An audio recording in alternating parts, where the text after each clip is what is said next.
Food insecurity is a major problem not only in LA County but in the entire world. And as we researched food insecurity in LA County, we found out that LA County has a regional food bank that helps out community gardens, community pantries, just like the ones that we have at CSUN. And also, we also researched and found that Los Angeles Community Garden Council, and what they do is they advise people about starting up community gardens to help those in need.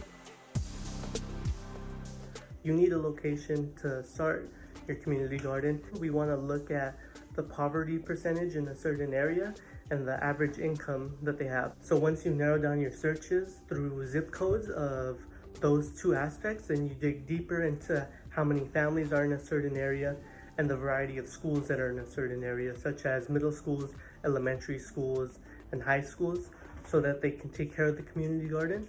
And you want to look at who has the most families in an area so that it benefits the community the most. Cities in the Los Angeles County are underprivileged. When researching where to purchase garden supplies, we mainly focused near two cities. These two cities were Vermont and South Park, as they seemed the most underprivileged. Instead of searching for large chain stores to purchase from, we focused on local garden nurseries. The first local nursery is Avalon Nursery and Ceramics. This nursery is more near South Park, and they have reasonable prices for garden supplies. The second local garden my group and I had found is called the Nueva Esperanza Nursery. It's located around the South Park, but closer to the city of Vermont.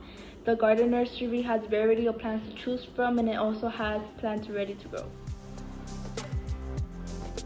Our main goal is to make sure that the communities are going to get all the benefits from the urban garden, and whatever they don't need as a necessity or they want as a necessity, we want to make sure that we're going to include that. So that's what the surveys are going to help us find out.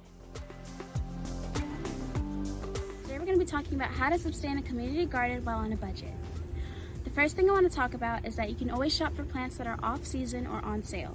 So at your local community garden or at a local Home Depot or Lowe's around your area, you can always use them to your advantage so you can grow your own plants on your community garden. You can always make your own soil amendments. So when you're gardening, you can always add crushed eggshells and coffee ground for a source of calcium and just make your own soil from there. So you can always start from your seeds. So you can always go for seeds that go for like $2 to $4. Also at your local garden or your local Home Depot, etc. You can always just grow your seeds.